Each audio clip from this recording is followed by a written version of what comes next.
Paul Arnold here, sometimes known as Professor, and today I'm going to try a podcast. And basically, I thought we'd go close to home, so I'm going to talk to my brother. And I know you wouldn't think of it looking at us, but actually this is Chris, my brother. And I know that he's got lots of hair and I've got none of it. So it just shows that there's something going on in the genes. The reason I want to talk to Chris, oh, he's a doctor, okay. The reason I want to talk to Chris is because, you know, even though I've done 2 masters and everything like this, Chris has not done a day's worth of work in his life, but because he does some training at Bournemouth, he gets given a doctorate. But anyway, that's all beside the point. So the easy ways of getting your qualifications, and I took the hard way and Chris took the easy way, but that's always been the sum up of our life. But you see, my doctorate is given to me for my recognition of what I've done to the industry, you see, not for reading books. And my original thinking, so you know, so Chris, just writing books. Just a quick part of history.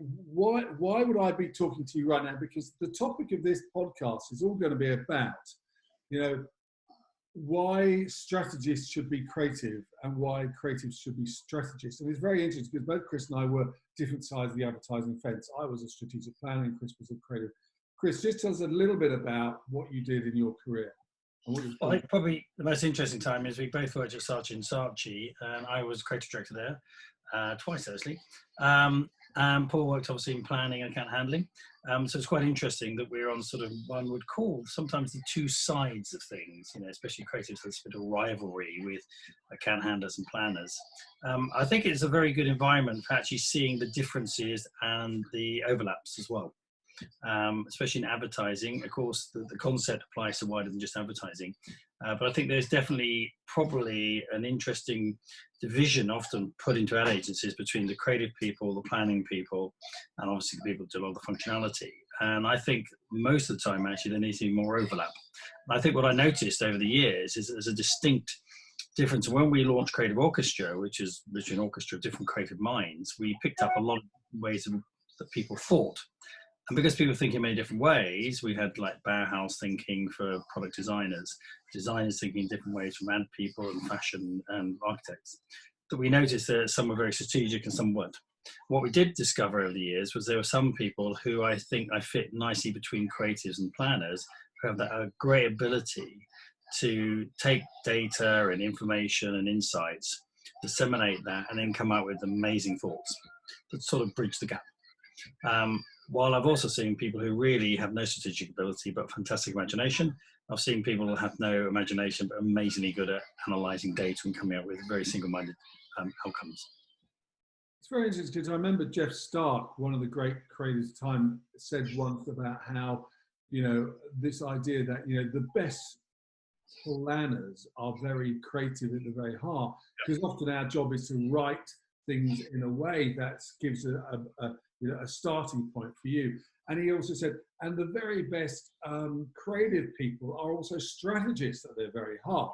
Yep. And actually, in some ways, the road divides, and depending which career choice you take, you could have gone either way. But why do you think, Chris, from your experience, do you want planners to also be, you know, creative thinkers as well? Well, I think if you take it back to the basics, it's about connecting the dots. And I think, you know, you're putting together dots in often interesting ways. I mean, if you look at innovators who are incredibly strategic, or businessmen like even Branson and Jobs, they're incredibly strategic thinkers. And what they do is they take the dots, they take the information everyone else can see, and they join it in a new and fresh way. And that essentially is the creativity. And I think that's a very different kind of creativity from someone who's highly imaginative, like an artist or painter. And it can be quite different to other forms of creativity. Now, I think when you look at, for example, taking either data or human insights or, you know, problems of a business, for example, and I do quite a bit now on strategy on business, in connecting aspects of the business, then looking for something that connects them all is really what the secret is. That's the sort of moment of inspiration, the moment of creativity. And ironically, I actually use the word less creativity these days, and because it has a bit of a kind of baggage of artistic element to it. So I think, you know, to be creative is very important. It's about joining the dots in new ways. And why do you therefore think that, you know, to take the other side of the coin, why do you think it's important that creatives are also strategic in the way that they think?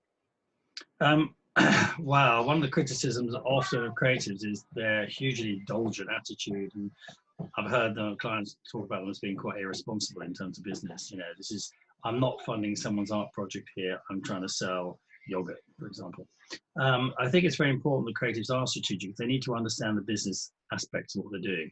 The big difference I noticed between a lot of ad agencies is creatives were often isolated from the reality of the business. They're about, here's a proposition, now go and do something creative with it. Often kept us far away from the business needs, not understanding how that fits in with the sales, in with the marketing strategy, in with everything else. What we used to do in Creative Orchestra is we made people understand the business and gave them an objective. Our client is trying to sell more yogurt. Our client is trying to sell more widgets. Our client is trying to sell more subscriptions to the internet. Now, we are looking for ways of doing that in many different ways. And so rather than giving them what I call the linear progressive thinking of advertising agencies, which is, you know, this is about selling a car, the proposition is it goes faster, we'd actually say it's about selling cars, you know, and we're trying to persuade these kind of people to buy it. So we'd open it up, and that's when you start to see people get more strategic. I think a lot of creatives are a lot more strategic than they can be. It's just they're not allowed to be. And that's also true of planners. A lot of planners in creative agencies can be held back from being too creative because it might upset the creative partners. But I think if we merge the two together and had them working together better, I think we'd certainly see that sort of growth of the sort of the hybrid between the middle, the sort of strategic creative mind, which I don't think there's a mass number, but I do think there are some who are just gifted with that ability to think in that way. So do you think that with almost like this growth of media opportunities, and bear in mind that actually, you know, a brand needs to solve a problem, that actually by freeing yourself and being more strategic, it allows you to actually find completely new and novel solutions than if you are just thinking of you're creative in the TV world? Well, unfortunately, I would actually say I think the marketing industry is hugely less creative than it used to be. I think that's for several reasons. One is I think it's been sold a lot of formulaic approaches based on a kind of that will do mentality. And for many people in marketing, that will do is fine. You know, provided I get more than £1 back for a pound I spend, that will do. And I've seen this many, many times where you go and you say, look, this solution is going to deliver something really great, but it is risky.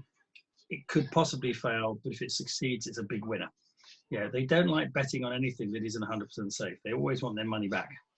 So they always will back the safe bet. So I think the problem you have is that often creative, strategic ideas are quite scary. They're usually outside the box. They usually quite require a lot of guts to do them, and sometimes they are risky. And too many people working in largely middle management and in marketing and in business areas as well are basically being almost forced to be safe because that's the culture of many of the businesses they work in. So I don't think we're going to cut in an environment that cultivates high-end creative thinking. However, those more dynamic companies and startup companies and more agile companies are doing exactly that, but they're going the opposite, which is why the small fish are eating the big fish. And Chris, just one last thing, you know, to a young creative in an agency, you know, whichever type of agency, what would be a couple of tips and pieces of advice about how they can become slightly more strategic in the way they approach the solutions? Well, I think one thing they need to do is to be much more consumer understanding. So I think the understanding of psychology is, for me, a critical element in all creativity, as you know, having studied it. And it's always been a side passion of mine, psychology. I think understanding how people behave, what they think, and how they do things. For example, you know, we have one big, complete thing we get wrong in the marketing industry is we target individuals. We should be targeting crowds. People largely think within communities and crowds. And that crowd psychology is more influential than individual psychology. But we don't think that way. So understanding psychology is really important. Understanding how people consume is very important as well. And understanding basic business. The difference is, if you're living in a big agency where you're sheltered, you know, you don't understand business. When you go off and set your own business up, you suddenly get this complete shock that it's a different reality. And you suddenly understand why clients think the way they do. They're trying to make, you know, they have to pay the bills at the end of the day. They have to pay the salaries, the rent, the lighting. They have to try and grow their business to increase their margins, to pay their shareholders. Pretty much most of what you have to do when you run your own business. So I think three things you really need is you need to have much better understanding of psychology, much more understanding on how people actually purchase and the purchasing marketplace, you know, how things are distributed, how they're sold. And the third one is actually understanding business. If you can understand those three, I think you're much likely to be a much better creative. And I think for young creatives, you need to understand creativity isn't about being in the ad industry. It's about being in any industry. You can end up in management consultancy. You could end up in innovation. You can end up in any area if you've got a creative mind. Brilliant. Chris, thanks very much for that. We'll say goodbye for now until we do the next one. Ciao. Paul Arnold here, Sunset Studying Professor, and I'm going to do another podcast. And again, I'm going to do one with my brother. And as you can see, he's got lots of hair and I don't, and I have not a single musical note in my body. And Chris, as you can see, is a mad, keen guitarist and has got another album out. But apart from that, apart from also being a doctor as well, he also runs his own creative agency. And one of the projects that Chris and I have been working on together is writing a book called Flip. So, Chris, can you explain a little bit more about what you mean by flip thinking? Well, Flip is, it started off originally as a creative book, but then, having worked in the creative industries for so long, as has Paul, but we really sort of decided that it was taking some of that thinking into where we'd gone. We'd moved progressively from the marketing and advertising industry more and more into business consultancy. When we started Creative Orchestra after leaving Saatchi's, initially we were doing a lot of work with creativity across advertising, PR, social, you name it, and digital. But then we found more and more clients were coming to us with problems that weren't solved by advertising, and we got more and more into business consultancy, which takes up probably almost 50% of what we do. What we found was that the way we're being trained to think was actually really quite refreshing to a lot of clients, whereas management consultants are very linear thinkers, and they tend to see things in a different way. We were much more about joining the dots in fresh ways and looking at things back to front and turning things inside out. And that culture of challenge, which advertising cultivates very well, was not one that was very prevalent in the world of management consultancy. So we very early on, many years ago, over 10 years ago, we formed The Garage, which came out of a sort of an incubation idea of actually based on Steve Jobs and Apple, starting simple, stripping things back. And we started working with clients, and we found that our most successful formula was taking things and saying, well, let's look at it the other way around. And by flipping things, it became a very powerful way of shaking up the conventional thinking. It's turning things around. And that has been a very, very successful philosophy across creating ideas. It's been a successful philosophy in challenging to make people think. Because even when you have interesting ideas, you've got to make sure that the culture and the people you're talking to are going to buy it. And getting them to see things in other ways is very important, because you can take a horse to water, but you can't make it drink. And the same is true of many people in business. So Flip really was born out of, taking thinking that we developed in one area and putting it into another area, and then seeing how those methodologies work very well in helping understand business. And we've helped a lot of businesses make a lot of money that way. Can you give me a few examples, either things you've done yourself or things that you see out in the marketplace that people would recognize to try to bring alive what you mean when you say flipping a piece of thinking? Well, I mean, we were working with a well-known shaving brand who had a female off-spin product, which is worth a lot of money, almost potentially more than the male brand, yet it was packaged from the male brand. And that was King of Shaves, and King of Shaves' female product couldn't have been less attractive to women. It was designed by men. It was called King of Shaves for women, and it had cliches of pink packaging and flowers. And they had all blokes work on it. So the first thing we did is we flipped it and put an entire female team on it. And we looked at reframing. We did a lot of reframing. So we said, at the moment you sell this functionality, what if we can flip it and turn it into something more fun? So literally took the functionality to fun. We looked at how shaving products and other products that women use were used in the bathroom, for example. We noticed that there was a very distinct parallel. Often things work in polar apart. So something might be over here. And what we do is reframing, we flip it over to there. And what we found with shaving products for women, they were largely kept in the cupboard under the sink, and they were used at the early part of the evening and seen as very functional. But they're all part of that beautification of going out and having a good time, most of which, I should add, was actually beautification for the benefit of other women, not for the benefit of men. And so we took the product, we pushed it up and repositioned it from functionality to fun, to associate it with the night out. We tested that, did it with lots of groups, lots of ladies, and it scored and scored. We finally whittled down 20 original concepts down to 5, then down to 1, and launched the product. When the product was launched, and I was the only male person involved, and I did most of the strategy, but the girls did a lot of the design and checking things were right. That product just sold off the shelf. Before then, it was about to be delisted. It sold off the shelf. So much so, they cancelled all the advertising because they didn't need it. In fact, supply was not good enough to meet demand, and they had to get a second supplier. So when you challenge conventional thinking, you challenge the way that the brand is thought. Because at the time they just wanted us to tweak it. We said, no, we've got to throw it completely away. So that was a radical rethink for them. So often what we're doing with Flip is we're almost going to the opposite extreme. And there's a thing called elastication of thinking, which is if I take you here, then you'll tend to bounce back here. If I take you twice as far, you'll bounce back a bit further than before. If you really stretch people to the final extreme, they either bounce back to a lot further away from where they were originally, or they completely flip their thinking. You know, so that's kind of the sort of deeper psychology of it is we're trying to get people to break away from that boxed in linear thinking. I don't really want to use the term thinking outside the box, but it's about getting people to look at the other way around.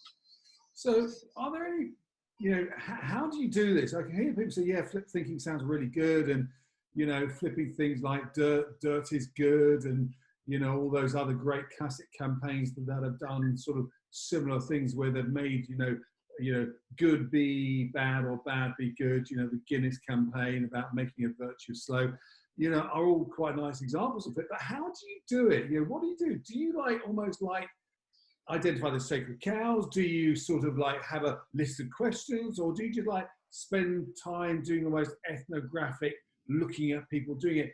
What do you do to help you have an ability to flip things? Well, firstly, just going back to what you said about campaigns, the one campaign that influenced me most was Volkswagen in the 60s, because I thought it was amazing, this campaign that took a car and said, it's ugly. You couldn't be more opposite to what the market was trading. This is a car that's small and slow, but it gets you there, opposite of what the market was after. And I remember reading a book of psychology. It was written in the very late 50s in marketing psychology, before actually The Hidden Persuaders came out. It was very influential, this idea of actually almost looking at things in the opposite. What would do if you looked at it the opposite way around? And I think that from very early ages in advertising stuck with me as something that was very powerful. The methodology we use is, firstly, you have to establish where you are. You can't flip unless you know where you are. And that where you are is not just about somebody producing a report. It's about understanding where the mindset of the client is. So, for example, when we were doing MPD, developing a product for food to go, which is a drink, we realized that the biggest challenge here was not inventing the product. It was actually changing the client's attitude and mindset towards launching a new product. And we had to get them to rethink. So one of the things we said to them is, you cannot actually think the way we need you to think in this environment. We need to change the environment. So what you need to do is to find an office somewhere on this business estate and do it up in a completely different way. And we'll have all our meetings in there and we'll do our thinking in there, because we need you to change your mindset. You need to turn it the other way around. At the moment, you are in an environment that is all about pure logistics and linear thinking and risk averse.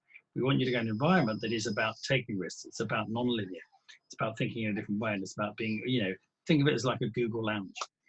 And that was very successful because we realized we could not sell good forward thinking if we couldn't actually get them to think in the right frame of mind. So that's one of our methodologies, is to get the client's culture and mindset to change.